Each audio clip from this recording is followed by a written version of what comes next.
We live, baby! Welcome to another episode of On Another Line.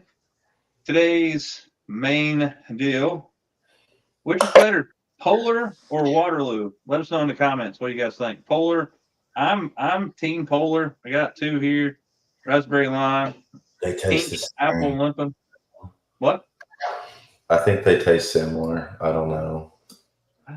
No, nope, nope. Ain't gonna happen.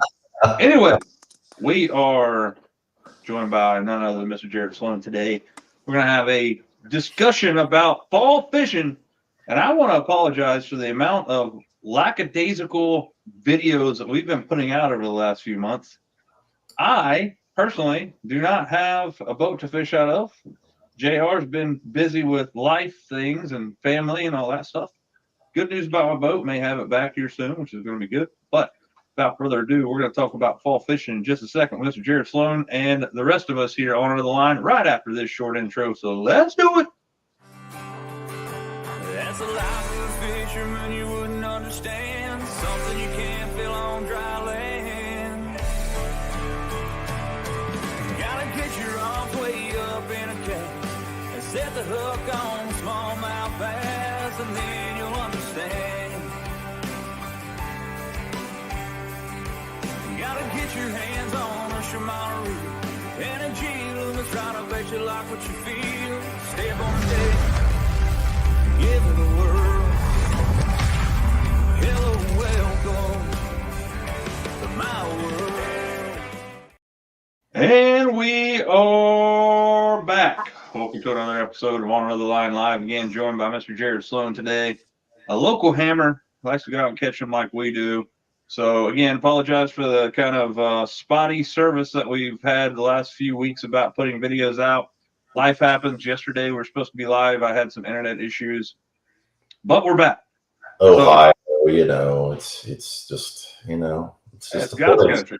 It's God's country. No big deal. You are 2 versus 1 on this show because this man over here is from Ohio too. So not a lot we can do. So anyway, Jared Sloan, give us a little bit about yourself and let the viewers know who you are, if you would. Well, I'm Jared Sloan. I got a wife and 3 little girls. Not so much any fishing buddies. They like to go swimming. But I grew up here in Ashland. Spent my whole life fishing just lakes around here.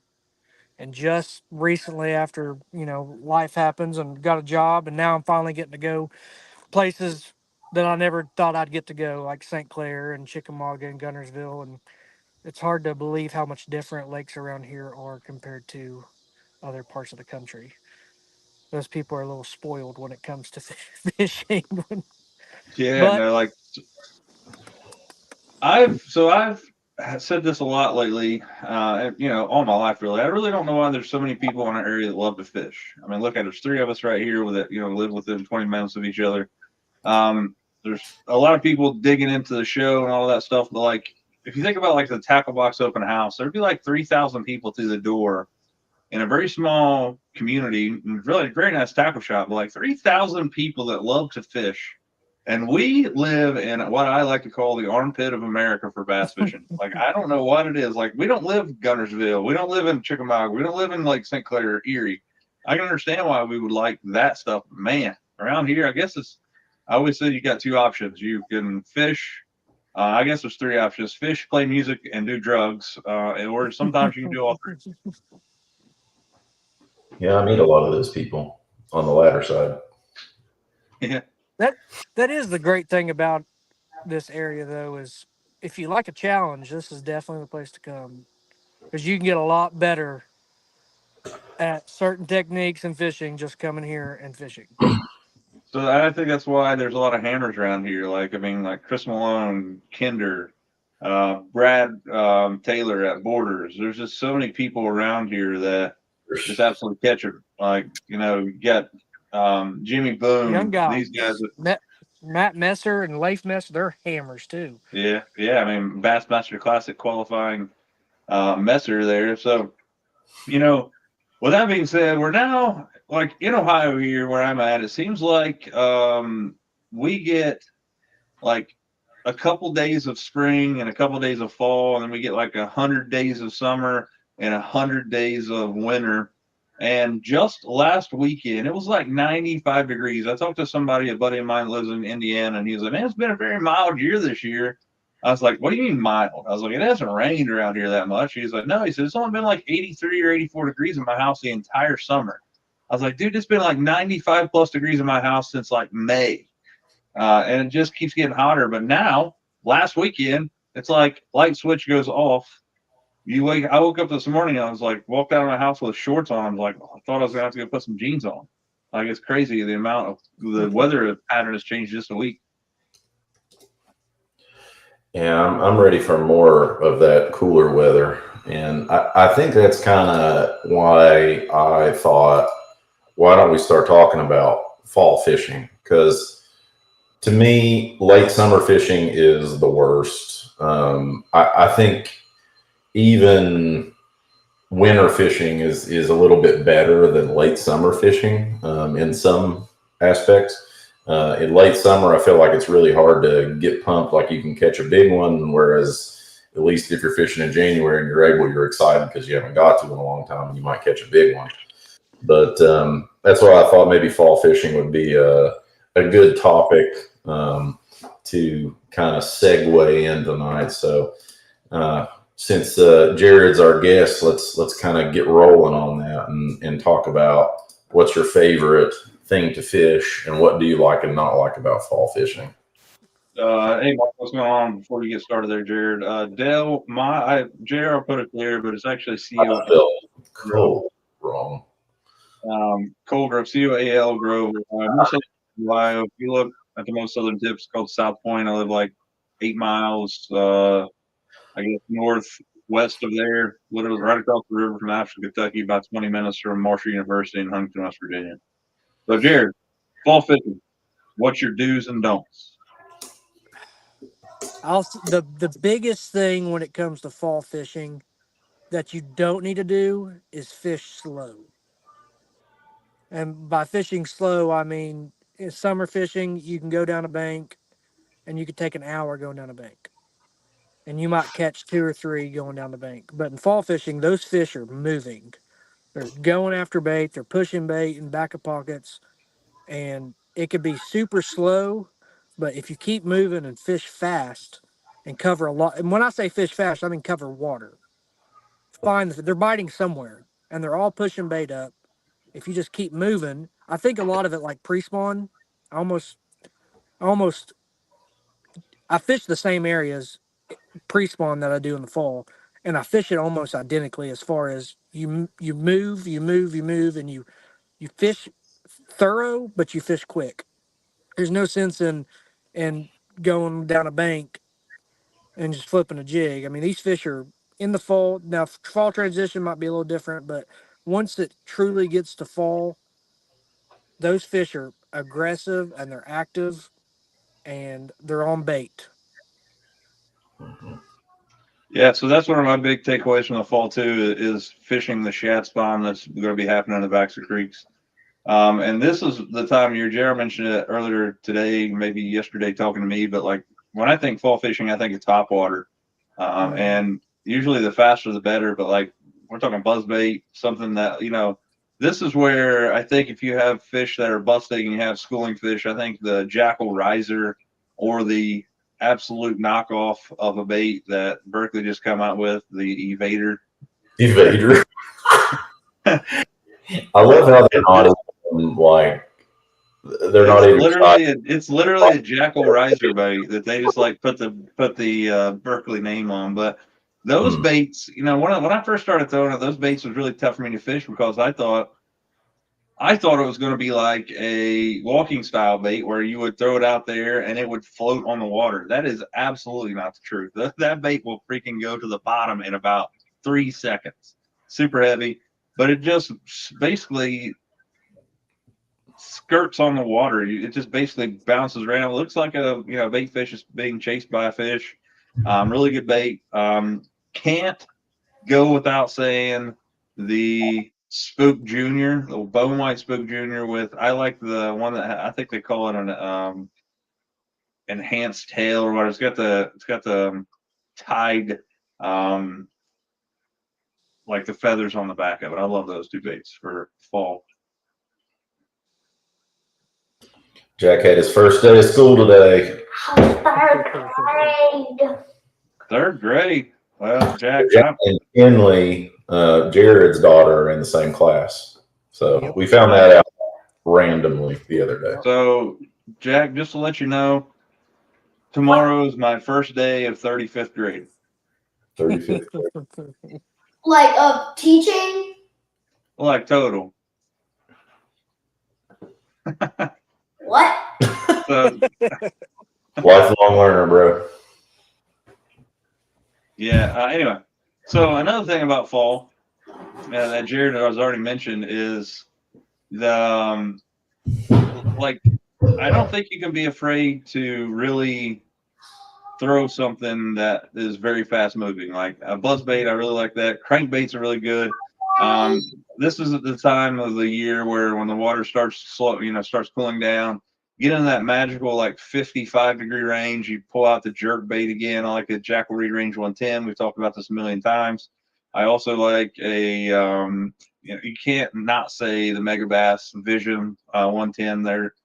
I think that they probably are the best jerk baits on the planet. I think that there's others. I like the Shimano World Minnow. I really like it too. It's a little bigger. It's a 115. It's the smallest one you can get. There's a lot of stuff on there that comes about that I do start throwing when I get into that 55-degree water temperature. I always say I throw a jerk bait from 50 to 50. I go from 50-degree water temperature in the spring all the way to 50-degree water temperature in the fall. If it's any hotter than that, I normally don't throw it unless I'm throwing for, if I'm looking for the smallmouth, the brown cows.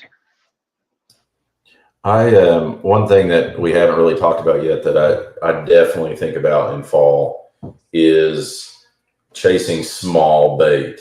So smaller baits, to me, this is when, well, maybe instead of going with your 3.8 Kitech, going down to a 2.8 or the 3.3 size, things like that. Everything's really keyed into bait, small baits. And one of those times a year that I'm not scared to fish topwater a little bit longer than early in the morning and late in the evening.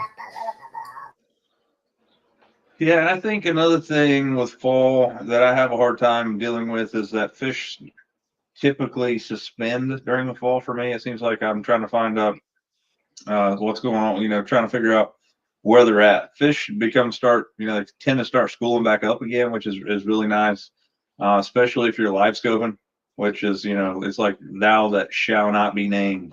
I got it on my boat. Yeah. Matt Fisher, what's up, buddy? L, what's up? We're here. That is one thing I learned with live scope is, I always thought summertime those fish move out by themselves. You find one brush pile with one good fish in it. And even last year and this year, I've noticed that there's a lot of bass that they chase bait year round. It's just hard. In the fall, you see it a lot more because those fish are shallower, where the majority of people are fishing is up on the bank, up in the back of pockets. And I almost think that the fish that are on bait year round. It's just a little easier to catch them grouped up in the back of a pocket than it is out in 40 foot of water. Especially if you don't have live scope, it's impossible. Right. Yeah. That's 100% true what you said there. Like, I think that, and I've heard people talking about this lately, and I heard somebody the other day on Mercer's podcast talking about it. I think it was, let's see, who was it? It was Ben Milliken. He's talking about it, how fish now in these bigger lakes and stuff that they're fishing in are now acting differently because what they believe to be forward-facing sonar. Now, what kind of data do we have to go by that? We really don't have any kind of data, because in the last, how long's LifeScope been out? 3 years, I think. In the last 3 years, we've been able to see fish in 40 foot of water. You know, in the last 3 years, I got LifeScope in my boat right now, I could go out to Yatesville and I could feel confident that if I'm out in the middle of nowhere and I'm scanning around, if there's no fish there, I can move on. But previous to that, you would pull up into that water and just cast until your arm fell off. But would we ever fish those fish? No, we wouldn't, because you didn't know the fish were there. You kind of had an idea. I mean, they don't just all cram on the banks all the time. You know that there's some fish that are going to be feeding on bait all year long, especially in places like Yatesville, Paintsville. Now that Jason Kenner and all those guys have put all those thread fin in there, the West Virginia DNR is doing a great job with, or I'm sorry, the Kentucky DNR is doing a great job with Paintsville. Dewey Lake is coming on. You know, Jason posted something the other day on his Facebook page that Dewey Lake now is like the clearest it's been in like 10 years. You know, you have all these things now, but they're saying that fish now are acting different, or they're schooling up and positioning themselves differently in the water column than they did 3 years ago. They said when they first got LifeScope and they would pull into places like Lake Fork, they could pull out to like 30 foot of water and there would be just a giant group of 50 bass. So you would throw your sonar minnow in there, ping that thing out there, and then, you know, when you put that in the front of 50 bass, one of them is going to eat it. And at that point, you could probably sit there and catch every bass at that point. Now they're saying that like those big groups of fish, those big schools, aren't happening anymore. And you're just, well, as Jared said, you might go out there and you see 2 or 3 fish here and there, and they're like 20 yards apart. And one thing that I think about too, with this is something that, you know, I think about going back to being a kid and learning about sharks and all fishes in general. You know, they have lateral lines. So lateral lines is kind of like a fish's sixth sense. And with that, it makes you wonder if you can, or if they can sense that LiveScope, that sonar, because it is a sound wave. It's just a frequency we can't hear. So the likelihood of that playing a role in it, I think, is really high. So you would know more about this than I do, Jared. So is LiveScope sonar, or is it? So it's basically like, you know, I don't know. So I mean, so it's really tough for me to understand how that it works. I mean, it's not like, you know, it's almost like a sonography, right? Like almost like, yeah, the same thing that I'm using to read echoes of people's hearts is the same technology that we're using on the front of our boat. Right, it's ultrasound, correct? That's the word I learned. Yeah, absolutely. It's all an ultrasound wave is being fired by your transducer. It is hitting that fish, the bottom, the tree, and the sound wave comes back. So the, you know, the strength of that signal has to do with how solid the item is that you're firing at. And that's how, you know, when it comes back, basically the computer in these interprets that and puts it on the screen. It's really amazing technology. Yeah, I mean, it's crazy that we have this. I mean, it costs you $1,000 to see your kid before they're born, and it also costs you $1,000 to see fish on the water. It's a good way to think about it. You know, it's like, you know, when you have a baby, you can get these 4D sonars, and essentially 4D sonar is LiveScope for fishing. All right, so hear me out. If we sneak in to King's Daughters really late at night and we grab one of these machines and we put it on our boat, can we have 4D sonar before Humminbird? I think we can arrange that. It's just I think our I think if you start now, I think you could get it before Humminbird gets. Well, the ultrasound machines keep getting smaller and smaller, just like everything else. So maybe in the future we can, you know, get them. Yeah. So I mean, I think it's crazy that first off, even going as like low tech as it is, as just standard sonar depth sounding, right? It's like crazy to me that you could be running down the lake at 75 miles per hour and this sonar unit, this transducer is pinging. I mean, when you think about like the hunt for Red October, like, you see these giant, you know, submarines, it's the same deal. Like they hear the ping in the water. Obviously, you're not hearing that. It's just it's a certain wave of sound that's bouncing back. But it's crazy that you could be running down the lake at 75 and it would, even if you're at 500 foot of water, you can tell that you're in 500 foot of water, which is crazy. But I'm here for technology. I'm here for it all. Like everybody wants to deal. I think I heard the other day that Bass is starting to have talks about banning.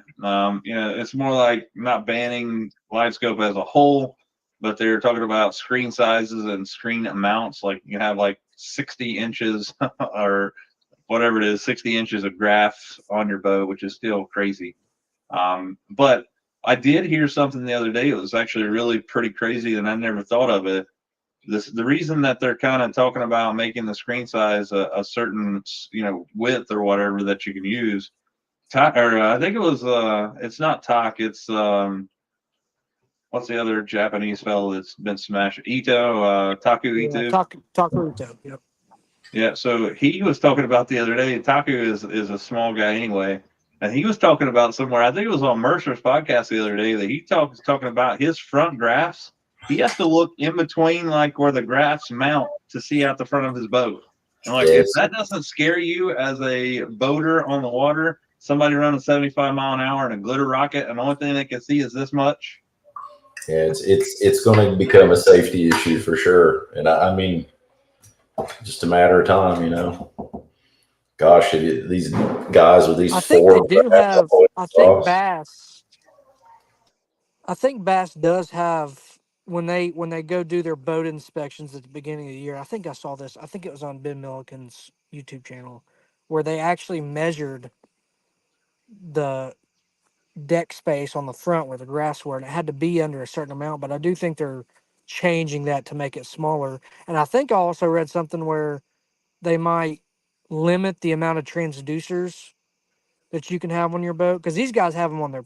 They've got 4 transducers, LiveScope transducers. live I mean, they scope have on them on their power poles. They have them on here. They got 2 up front. Yeah, I mean, now if I could afford that, would I put that on my boat also? Probably, but Right. Yeah, I can see where it'd definitely be a safety issue, because I mean these guys have 20-inch screens right now. Oh, 16-inch Garmin screens are ridiculous. Right. So, and that's another thing that you're gonna see some pushback from companies like MBT, because they have that 20. So if you look at a 60 inches of screen, that's still 5 12-inch graphs. Like that's still pretty substantial. That's like 2 on the console, 3 up front, which is crazy. But you're gonna see pushback from people like MBT who have got these battleship 22-inch, depth or like screens for LiveScope and stuff. Personally, I do think that LiveScope, it's something that it's a tool. I also, and Jared will tell you, and so will JR, is like when I very first bought LiveScope, and I think this is where everybody kind of lives on the side of like not understanding how it works, is that everybody thinks that like as soon as you bolt that unit onto your boat, you're automatically going to go out and start smashing them. And that's the farthest from the truth, man. Like let me tell you something that really pisses you off. When you have LiveScope and you can see fish and you still can't get them to bite. Yeah, I was about to say, I think it's more frustrating than it is rewarding in a lot of aspects. Yeah, for sure. But anyway, back to fall fishing without that rant.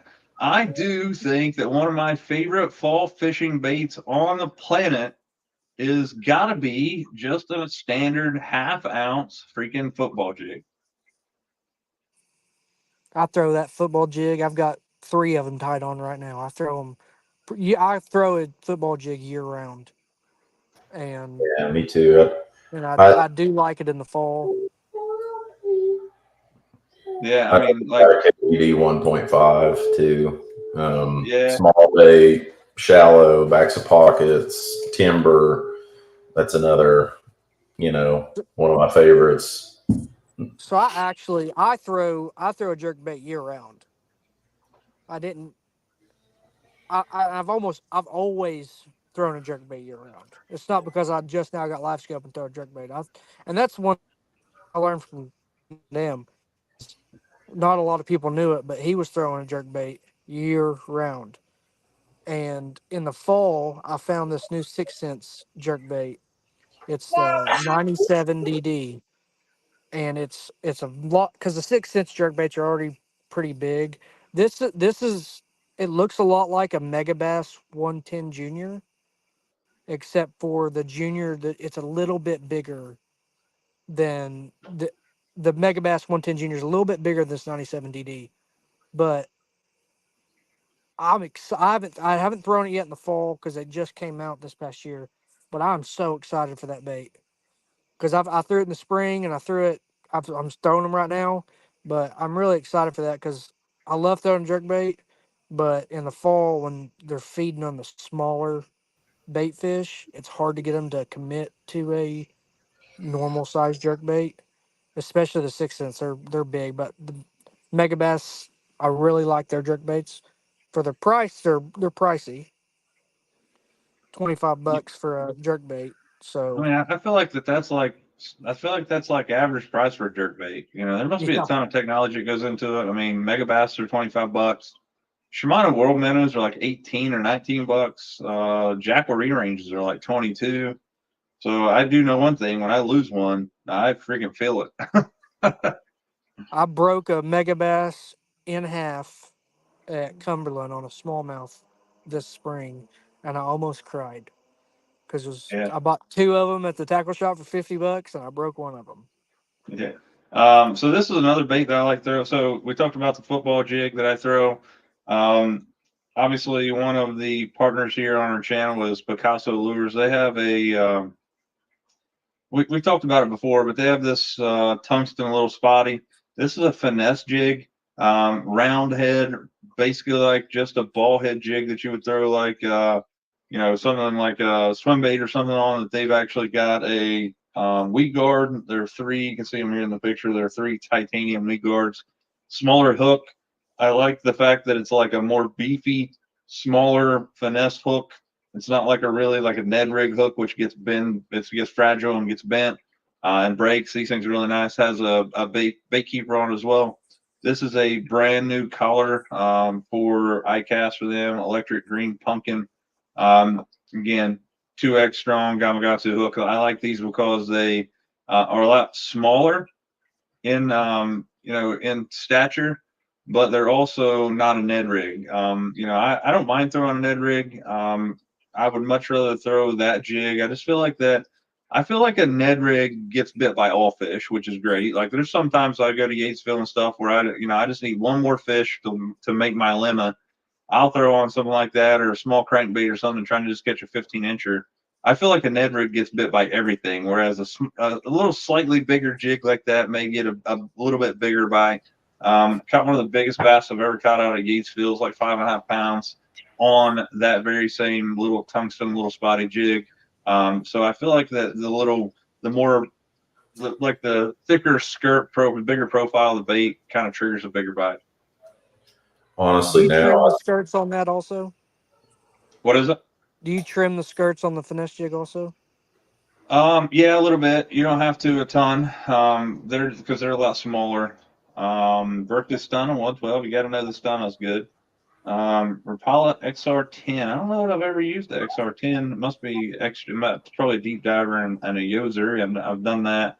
Of course, Jimmy Boone says he's got to throw the minnow on him. Of course, I mean, first off, like if you want to go to Gatesville and fish a tournament, Jimmy Boone is like one of those guys you got to beat. So it's just is what it is. I'm throwing it out there. You're like if Jimmy's there, you're fishing for second place. I just fished against him the other night, and I had two really nice ones. And he said, "You got 6 pounds?" I said, I got close to six because it's three fish limit. I said, I got close. He said, I might as well just throw these back. And he can't. I said, no, go ahead and weigh him in. And he weighed 7.5 pounds to my 7 and beat me. I should just let him throw him back, but he is a hammer. I should Yeah, have he told says him to throw him back. I've been struggling. Yeah, I get it. Struggling to not win them all, but Hmm. that's good, man. He started taking his wife, and she started catching them all.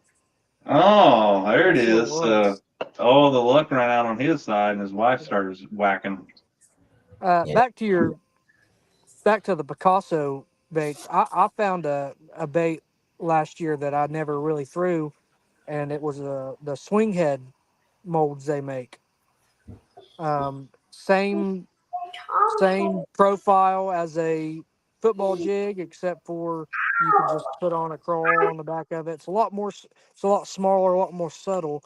But I feel like gets a lot more bites. And I mean, I love those swing head baits they make. This one right here. Let's see if this is it.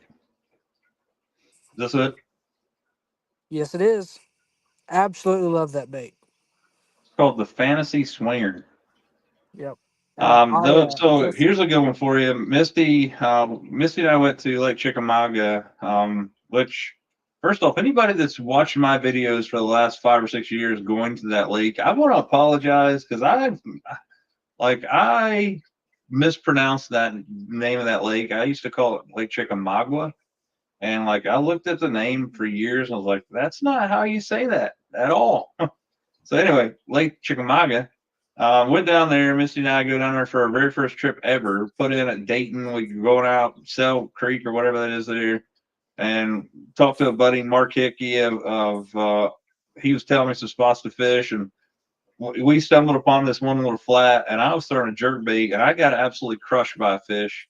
And I swear to you, some of the craziest times for me ever to remember is how you could throw something like a jerk bait with 9 of the sharpest hooks on the planet out there, and a fish absolutely just T-bones that thing, train wrecks it, and you can't get one of those hooks in them. Anyway, long story short, I get absolutely smashed by this fish. Felt like a big fish, miss it. Tell Misty she's throwing one of those swing heads, and I think she was throwing a rage bug or something on the back of it, something I had rigged up. I just tied it on there, and I was like, cast out there. So she casts out basically in the ring that where my jerk bait was, sets it there for about 2 minutes, sets a hook, 5 pounder. it's a great bait. I love it. Algae bloom. It's been so that makes sense, man. No, we've had very little rain. It's been super hot.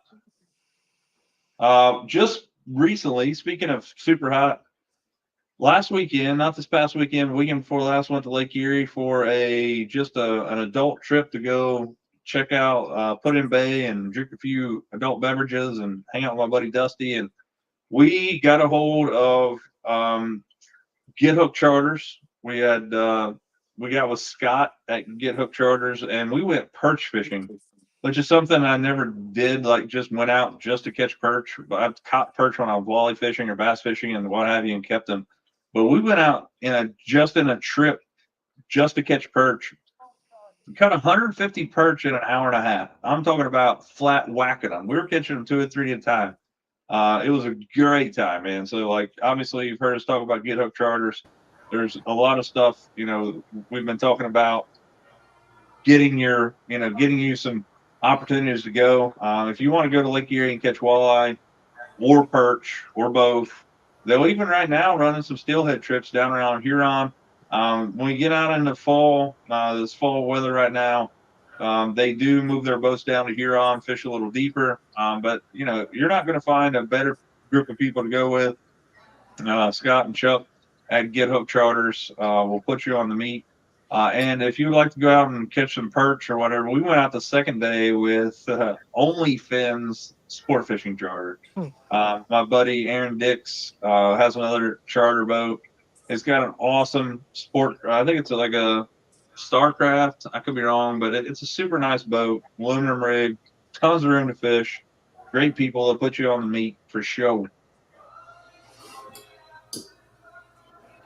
So I just brought up our next subject. I don't know if you guys have paid much attention. Honestly, I'm a sucker for all the new baits. And maybe that's why, maybe it's because I haven't been fishing my whole life and I haven't seen the progression of this over and over again, but there is some, you know, a lot of new baits come out at ICAST every year. And I don't know if you guys have been following that closely or anything that you have looked at that think is really cool, can't wait to get, or I think we touched on a little bit about this a couple weeks ago, Tyler, but is there anything that you have seen and think is going to be a game changer? No, so that's the weird thing about it is I feel like we're in this really lull state of bait manufacturing, and I think it's weird that like all the stuff at ICAST that I saw was basically geared towards forward-facing sonar. And I do have forward-facing sonar. We talked about it, but that's not how I enjoy fishing the most. But some of the things that are non-bait related that I'm interested in checking out, can't wait to get my hands on, is the new Poison Adrena rods from Shimano. Really excited about those. I want to check out the solid tip rods, the spinning rods.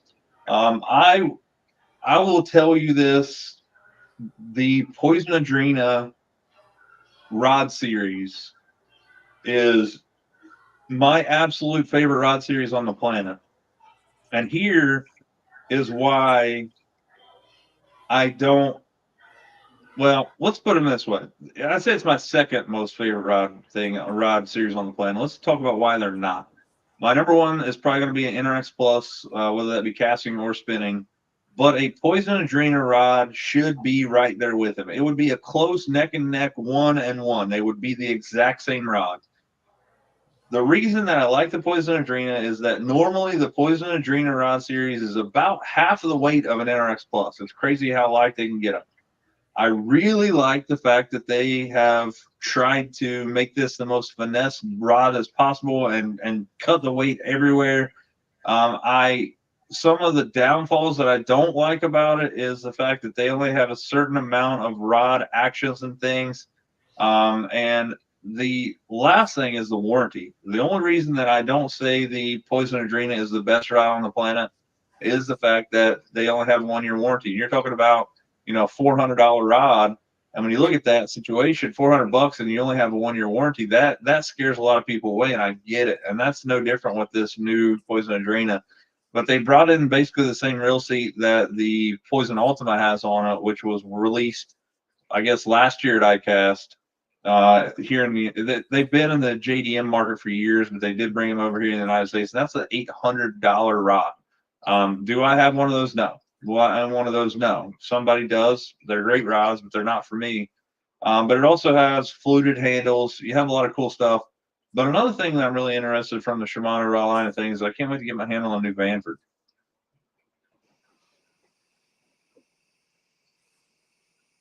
Yeah, I mean, Vanford is kind of just like, to me, it's like their flagship spinning setup. I have a Vanford on every single one of my spinning setups except one, maybe. And honestly, I kind of hope it's not that much better, or I couldn't tell much difference, because I love my Vanfords, and you know, I would hate to have to replace any of them. You know, from my standpoint, I agree. A lot of things are just kind of focused on the forward-facing sonar, which it's kind of, a lot of it is a copy of a copy of a copy. You know, we were talking earlier about the Evader by Strike King, which is, you know, essentially the exact same thing as the Jackal riser. You know, I'm interested in the Z-Man tungsten chatterbait. Reason I like that is smaller head. You know, you can get more weight in a smaller bait, and I like the thought of that, especially for the fall. Z-Man also came out with a new drop shot bait that I think looks really good. It's kind of like one of those, you know, swim shot style baits. And then in saying that, the shad shaped worm that Yamamoto has, they came out with a shad shaped swimmer. So I like kind of drop swimming baits, especially up north. And I like the thought of both of those. So I don't know if you've looked into any and seen anything you like, Jared, but those are the ones that I'm excited about, at least. It is a lot of copy and paste. It's how many straight tail minnows can you make and bring. It almost kind of reminds me of back when the chatterbait started to come out and real hot, and then ICAST, everybody was making their own chatterbait, and it was like that was all that was new was different chatterbaits. That's kind of what it reminds me of. I Mhm. would like to see some of the Japanese approaches to baits come over. You don't really, it's all really hush hush over there. But I mean, even this year, if you saw some of the baits that Taco Ito and Takahiro Mori were throwing, where they were hiding it, and I just think it'd have to be something really like that that would have Mhm. to come over that would kind of catch your eye. That's so different than what you see now. And I did see there's a lot of new hard baits out, new big swim baits out, which is good for me because I love big swim bait fishing. But there really wasn't anything that stood out to me that was so much different because like I said, it was all pretty much based on forward facing sonar. I do like sometimes looking at the saltwater side of it and seeing some of the stuff because I like saltwater fishing too, and seeing some of the cool stuff they have. Like there's a new prawn bait for saltwater that looked exactly like a prawn, and I Mhm. think I love saltwater fishing, and I thought that was, I mean, it was identical to the real thing. Yeah, so I saw that Lightning there talked about Duo Realis baits.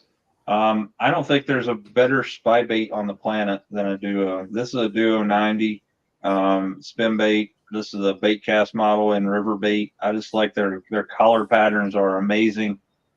Fished one at the up in New York there the last tournament that I had, which reminds me I'm leaving next Tuesday night, going back to Waddington, or Messina, New York for the last leg of the Toyota Series, which I'm really excited about, setting 17th in the region. But I'm going to Messina, New York to fish Land of the Giants, man. We're going to go to up to where everybody should be fishing right now, and that is the Thousand Islands area of New York, and that's going to be the St. Lawrence River.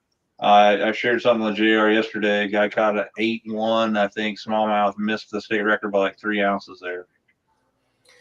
Yeah, that's number one on every vote. Whether it be the Bassmaster or I think Abu Garcia came up with the top bass fishing lakes in the country, and or I guess let's just say bodies of water. And everybody says that Thousand Islands area of St. Lawrence River. So it's pretty exciting, and I would love to fish it. It's a good piece away. I personally thank you, Tyler, for starting throwing the spy bait because that time I went to St. Clair and you sent me the picture of it, and there wasn't a tackle box around that had them, but I found the one that did, and I bought all they had. I Yeah. bet you know the one you went to. The one there was one of them down there that had them, and they had So them. this is the bait that I taught him to buy right here. This Oh, exact one. Yep. This is I think it's called chartreuse shad. I'm telling you, you can't really see it on here, but it has a real faint chartreuse line down the lateral line of it. My biggest thing is that I need to get it out of my head that fish around here won't eat them. I think a largemouth. I've caught a largemouth on them. I just need to throw them around here. Like I think It, that. I mean, could you not throw a spy bait at a forward-facing sonar fish? I've never tried it, but you got to be I able to. have It sinks tried it. fast enough. No good I or have not? tried it. I have. So I didn't catch any on it, but I did throw it because after I left St. Clair, I came back and said, "How could this not work on a largemouth?" I caught some on them up at St. Clair. Why will it not work down here? So I threw it, and I do think that it's got its place. Um, I might have been throwing it in the wrong areas. I was fishing in deep water, so that bait does take a little bit to sink and to get down there. So I'm sure you could, One thing I will say about those baits, they're really good, but I would, if anybody else gets them, is switch the hooks out. Put you some stronger wired hooks on there because I bent and broke a few hooks at St. Clair. So I put some, I think it was size 4 trebles, Gamakatsu trebles on mine, and it seemed to work out a lot better. Yeah, I'm gonna find a picture here of the last. So I ended up throwing a 90 series bait at when I was up there in New York the last time. It's been about a month ago now. And let me show you this picture here. First off, what it looked like to start with was this bait right here. It's the same bait, but this is Prism Gill. Um, I'll show you what this looks like right now. You can see all the lines nice and stuff. Now, check out what mine looked like after a week of fishing smallmouth.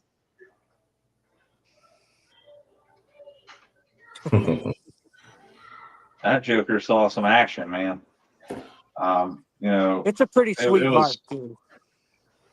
yeah. So these are 90 series baits, where I think you might have got into the 70s. 90. I got both, but yeah. These things are half ounce.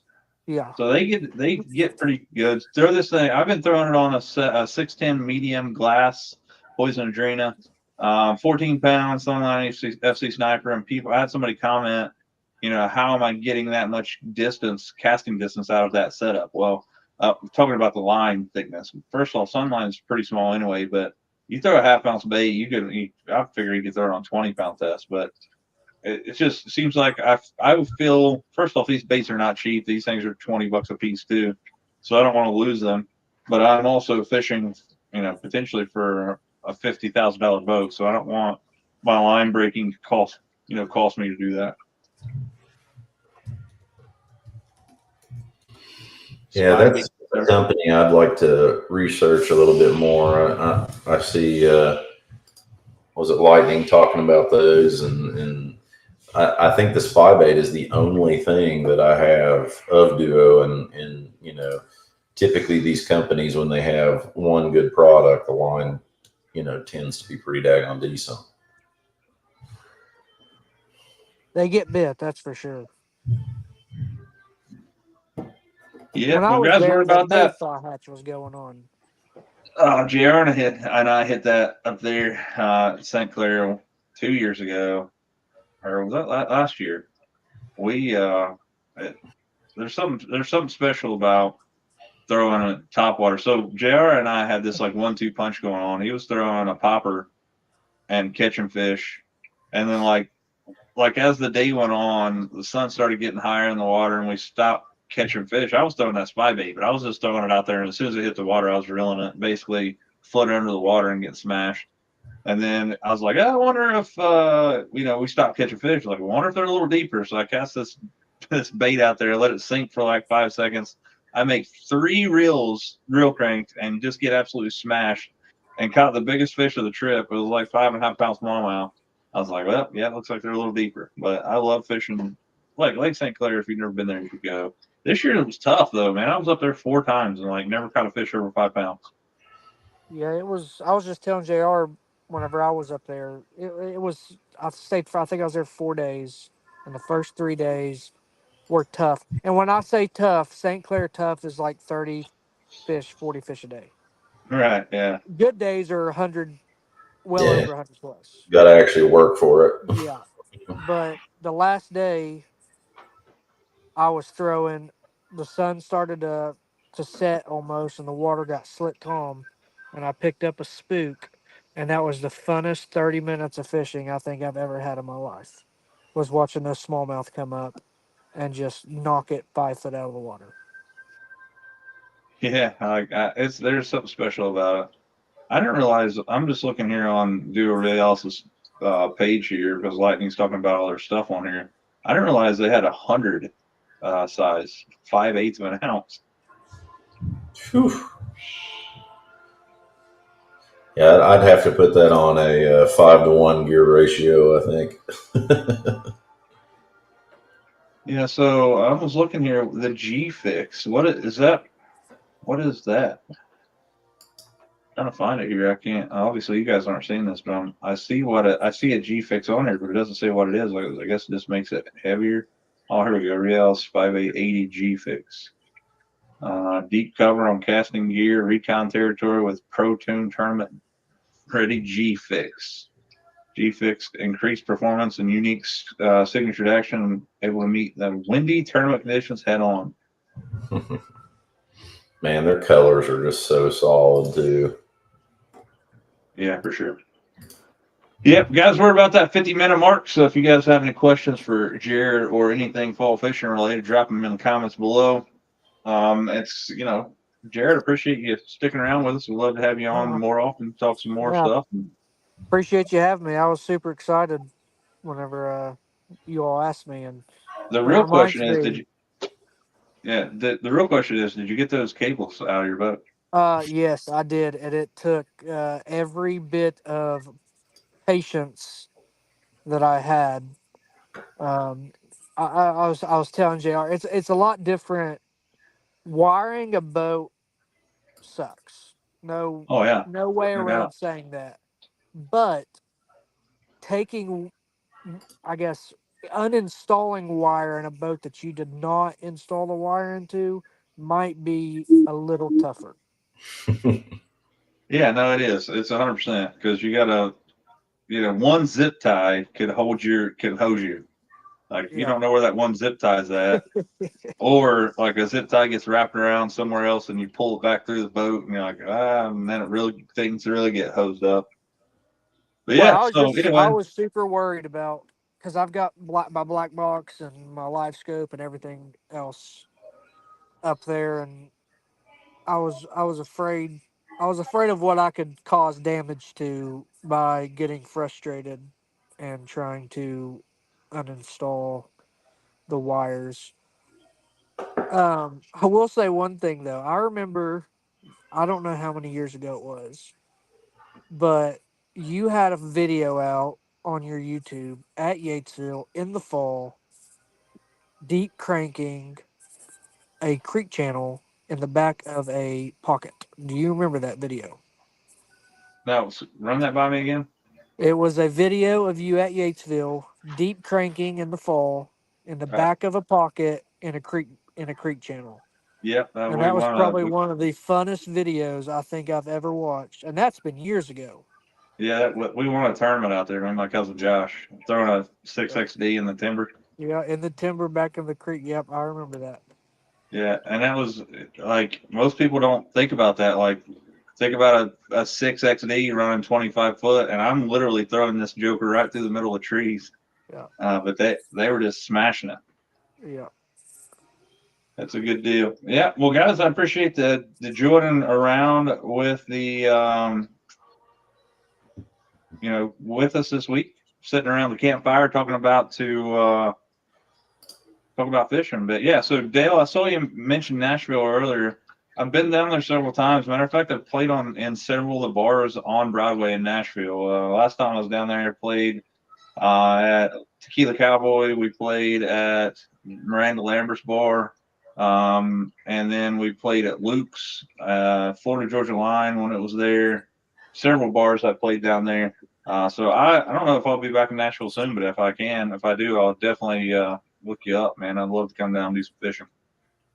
Well, with that being said, guys, we are 53 minutes into it. I have to get to bed because I have my 35th year of first day of school coming up tomorrow. It's going to be a new year. It's my 18th year as a school teacher. Good news about my boat. It's at Swartzel's Marine in Coolville, Ohio. Got three used injectors that works coming back to me finally. The guy in Texas have had them for 6 weeks. Finally got them back. And going to get that thing installed maybe next week, and hopefully have my boat back next weekend. And fishing should be starting to heat back up with the temperatures cooling down. So get out there and do some catching, let alone fishing. We'll do it. But unless you guys have anything, without further ado, we're going to wrap her up for this evening. Thanks for I hanging out, guys. appreciate y'all having me. Yeah. You guys know what to do if you can. Get out there and lean on them. We'll see you next time. on another line.